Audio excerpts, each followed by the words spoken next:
Today, let us discuss resolution of vectors. Resolution of vectors, resolution क्या है? Suppose कीजिए कि एक वेक्टर है A, vector A is represented by the line OA having arrowhead in this direction. This is vector A. It is composed of two components. या दो चीज से मिले हैं. जरा सा ध्यान दो कि जब हम कोई कंप्यूटर असेंबल करते हैं तो क्या होता है, बहुत सारे उसमें कंपोनेंट्स होते हैं. प्रोसेसर होता है, मॉनिटर होता है, इसके बाद और भी उसके कई पार्ट्स होते हैं. सभी पार्ट को हम जोड़ते हैं. ठीक उसी प्रकार कोई वेक्टर है तो वेक्टर दो चीज से बना है. ये इसका दो कंपोनेंट है, एक्स एक्सिस के अलोंग है और वाई एक्सिस के अलोंग कंपोनेंट. एक्स एक्सिस पर इसका कंपोनेंट कुछ होगा और वाई एक्सिस पर कंपोनेंट कोई होगा. जरा सोचिए एक मिनट के लिए कि अगर हम एक बॉल को, सपोज कीजिए कि यहाँ आप एक्स एक्सिस मान रहे हैं, यहाँ वाई एक्सिस मान रहे हैं, एक गेंद को यहाँ से खींचकर आप यहाँ ला रहे हैं. तो यहाँ ला रहे हैं तो जब गेंद यहाँ है तो समझिए कि एक्स एक्सिस के अलॉन्ग इसमें डिस्प्लेसमेंट इतना है और वाई एक्सिस के अलॉन्ग इसमें डिस्प्लेसमेंट इतना है. जब हम गेंद को यहाँ रख रहे हैं तो एक्स एक्सिस के अलॉन्ग इसका डिस्प्लेसमेंट गेंद का इतना है, इतना डिस्प्लेसमेंट है, और वाई एक्सिस के अलॉन्ग इतना डिस्प्लेसमेंट है.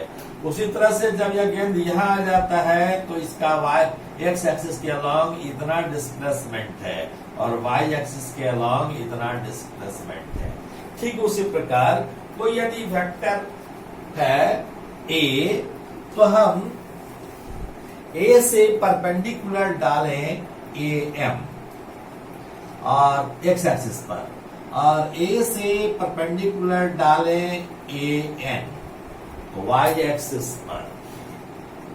तो यह जो कंपोनेंट है एक्स कंपोनेंट है, एक्स कंपोनेंट को हम एक्स से इंडिकेट कर रहे हैं यहाँ, और यह ओ एन जो है यह वाई कंपोनेंट है, इसको हम वाई से ए वाई से हम इसको इंडिकेट कर रहे हैं.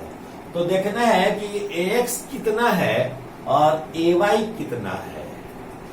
एक्स कितना है आप जान रहे हैं कि इस ट्रायंगल में, इस triangle O M, in right triangle O M A, cos theta is base by hypotenuse.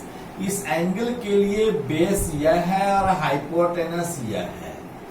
Theta के सामने वाला जो साइड है ये परपेंडिकुलर है. तो cos theta equal to base by hypotenuse यानी O M divided by hypotenuse कितना है, ओ ए का मैग्नीट्यूड ओ ए है इतना है.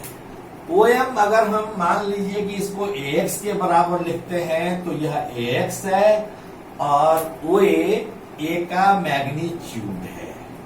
यह कितना है लंबाई, ए के मोड के बराबर है. इसलिए ए एक्स कितने के बराबर है, ए का मोड इंटू कॉस थीटा.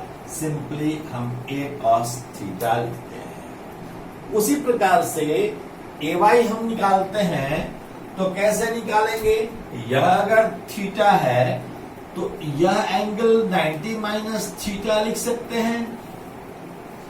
तो इस एंगल के लिए in right triangle O M A cos 90 minus theta is equal to, इस एंगल के लिए बेस क्या है, ओ एन है, हमने लिखा ओ एन, और हाइपोटेनस कितना है, ओ ए है, ओ ए लिखा. ओ एन बराबर ए वाई हमने मान लिया और ओ ए का मैग्नीट्यूड मोड ऑफ ए है. या cos 90 माइनस थीटा आप जानते हैं साइन थीटा के बराबर होता है, इसलिए यहां हमने लिखा sine theta is equal to A Y by A, mod of A है. इसलिए ए वाई बराबर है ए साइन थीटा, अर्थात ax को हम a cos थीटा के बराबर कहते हैं, ay को a साइन थीटा के बराबर कहते हैं। याद रखने के लिए ध्यान दीजिएगा कि जिस साइड से एंगल थीटा बना रहा है वेक्टर, उस साइड पर यदि हम उस एक्सिस पर यदि हम कंपोनेंट निकालते हैं वह कॉस में है, a cos थीटा, और इसके कंप्लीमेंट्री एंगल के तरफ जो कंपोनेंट निकालते हैं वह साइन में है, साइन थीटा है। जैसे सपोज कीजिए कि अगर वेक्टर a है, यह x एक्सिस है, यह y एक्सिस है, और यह एंगल अगर हम थीटा मानते, ऐसे स्थिति में इसका यह कंपोनेंट हो जाता a cos थीटा और यह कंपोनेंट हो जाता a sin थीटा। जिधर थीटा है उधर का जो एक्सिस है उस पर कंपोनेंट cos में है, और थीटा का कंप्लीमेंट्री एंगल जिधर है उधर कंपोनेंट साइन में है, साइन थीटा में है। इस बात को आपको ध्यान में रखना है। जब भी आप कंपोनेंट निकालेंगे तो इस चीज को आप ध्यान में रखेंगे। इसमें कुछ और भी बातें हमें करनी है, लेकिन इसके पहले हम चाहते हैं कि हम पोजीशन वेक्टर आपको बता दें और डिस्प्लेसमेंट वेक्टर बता दें। तो पहले हम पढ़ेंगे पोजीशन वेक्टर, फिर डिस्प्लेसमेंट। हम अभी पढ़ रहे हैं पोजीशन वेक्टर। सपोज कीजिए कि कोई पॉइंट P है और हम ओरिजिन पर अभी खड़े हैं। मुझे कोई पॉइंट P बताना होगा कि पॉइंट P कहाँ है, और मैं यहां खड़ा हूं, तो हम कैसे बताएंगे? इशारा करेंगे उंगली से कि यहां है। तो इससे क्या क्या आपको मालूम करना पड़ेगा कि इसकी O से P की दूरी कितनी है, मैग्नीट्यूड कितना है, OP का मैग्नीट्यूड, और डायरेक्शन किधर है, P पॉइंट किधर है। सपोज कीजिए कि हम कहीं, कोई पूछता है, आप खड़े हैं, सपोज कीजिए कि आप मार्केट में कहीं खड़े हैं और कोई कहे कि हमको 25 नंबर के बिल्डिंग में जाना है। आप 25 नंबर का बिल्डिंग जानते हैं कि कहाँ पर है। वह हो सकता है कि आपसे 100 मीटर पूरब हो और फिर 50 मीटर उत्तर। तो आप 100 मीटर पूरब जाना बताना है और 25 मीटर या 50 मीटर उत्तर बताना है। तो आप हाथ से इशारा करते हैं कि इस रोड से चले जाइए, फिर बाएं मुड़ जाइएगा, और सीधे आप बताइएगा कि दूरी, उसका हाइपोटेनस खींचकर बताइएगा हाथ से कि यहीं पर तो है, बगल में है, इसका अमुक इतना दूरी है और डायरेक्शन इधर है। ठीक उसी तरह से हम बता रहे हैं कि कोई पॉइंट P है, इसका कोऑर्डिनेट दिया हुआ है XY। तो कोऑर्डिनेट XY है, इसका मतलब क्या हुआ कि X एक्सिस के अलोंग इसको चलना होगा X डिस्टेंस तक, और Y एक्सिस के अलोंग चलना होगा Y डिस्टेंस तक, तब हम यहां पहुंचेंगे। और इसी को हम वेक्टर के फॉर्म में जब लिखेंगे तब कैसे लिखेंगे? पोजीशन वेक्टर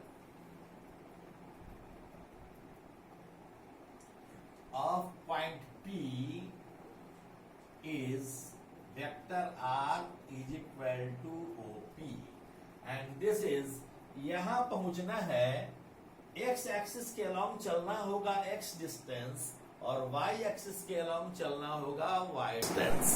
तो X एक्सिस के अलोंग हम X डिस्टेंस चल रहे हैं, लेकिन डायरेक्शन देने के लिए मैंने आपको बताया था कि I is the unit vector along X axis and J is the unit vector along Y axis।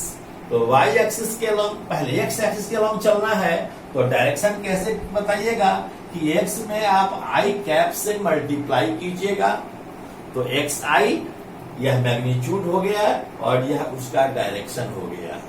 फिर आप जा रहे हैं Y एक्सिस के अलोंग, तो आप कहेंगे YJ, XI प्लस YJ, और इस R का मैग्नीट्यूड क्या होगा? तो R का मैग्नीट्यूड यह बराबर होगा I के कोएफिशिएंट का स्क्वायर यानी X का स्क्वायर प्लस जे के कोएफिशिएंट का square, this is Y square, और इसका स्क्वायर रूट, ये इसका मैग्नीट्यूड होगा। वैसे भी आप देखिए पाइथागोरस थ्योरम से यह डिस्टेंस x है, यह डिस्टेंस y है, तो ओपी क्या होगा, X square plus Y square का स्क्वायर रूट। इसलिए हमने लिखा X square plus Y square का स्क्वायर। यह पोजीशन वेक्टर p का मैग्नीट्यूड है। पोजीशन वेक्टर है r का मैग्नीट्यूड हुआ X square plus Y square. अब जरा सोचिए कि यदि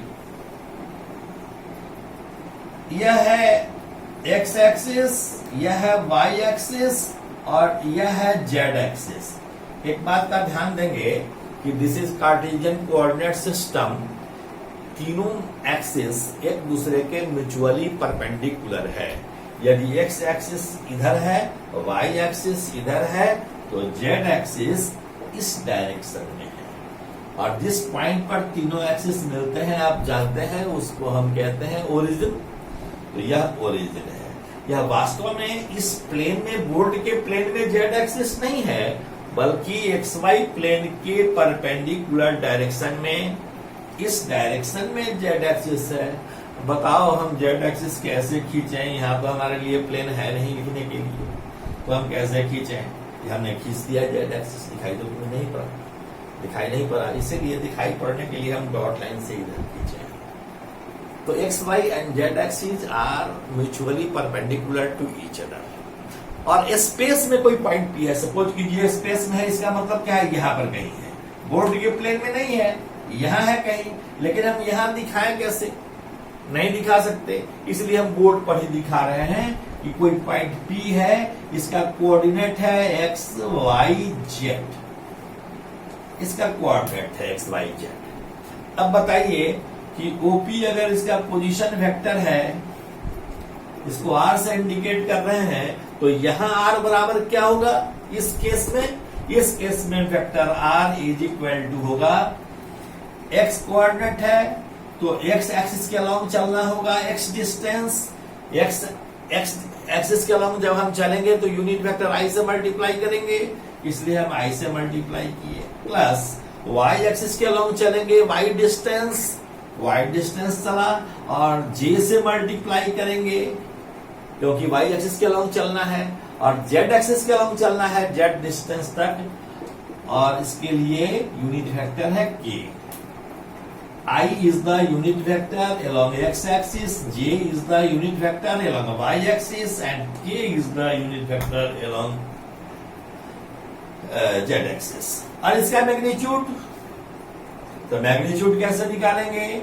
इसका मैग्नीट्यूड निकालने के लिए हम I के कोएफिशिएंट का स्क्वायर करेंगे, प्लस J के कोएफिशिएंट का स्क्वायर करेंगे, प्लस K के कोएफिशिएंट का स्क्वायर करेंगे। उसी तरह से मान लीजिए कि कोई पॉइंट यहां हम दे रहे हैं, सपोज कीजिए कि यहां कोई पॉइंट है, यह एक्स एक्सिस है, यह वाई एक्सिस है, यह जेड एक्सिस है, यह पॉइंट पी है। पी का कोऑर्डिनेट है 2 -3 4, और 2 -3 4 इसका कोऑर्डिनेट है, और हमें पोजीशन वेक्टर आर निकालना है, पोजीशन वेक्टर आर निकालना है। तब आर का पोजीशन वेक्टर कैसे लिखेंगे? यह एक्स कोऑर्डिनेट है, यह वाई कोऑर्डिनेट है, यह जेड कोऑर्डिनेट है। एक्स कोऑर्डिनेट में हम आई से मल्टीप्लाई करेंगे, प्लस वाई कोऑर्डिनेट में जे से मल्टीप्लाई करेंगे, तो यह माइनस है इसलिए -3j लिखेंगे, प्लस जेड कोऑर्डिनेट में के से मल्टीप्लाई करेंगे, दिस इज 4k, और इसका मैग्नीट्यूड निकालेंगे तो आई के कोएफिशिएंट का स्क्वायर प्लस जे के कोएफिशिएंट का स्क्वायर प्लस के कोएफिशिएंट का स्क्वायर रूट कर देंगे, सबको जोड़ेंगे 4 + 9 + 16। तो इस तरह से हम पोजीशन वेक्टर मालूम कर सकते हैं और इसका मैग्नीट्यूड निकाल सकते हैं। इसको आप रिवाइज कर लेंगे, बार बार बनाएंगे, देखेंगे, पढ़ेंगे। Thank you.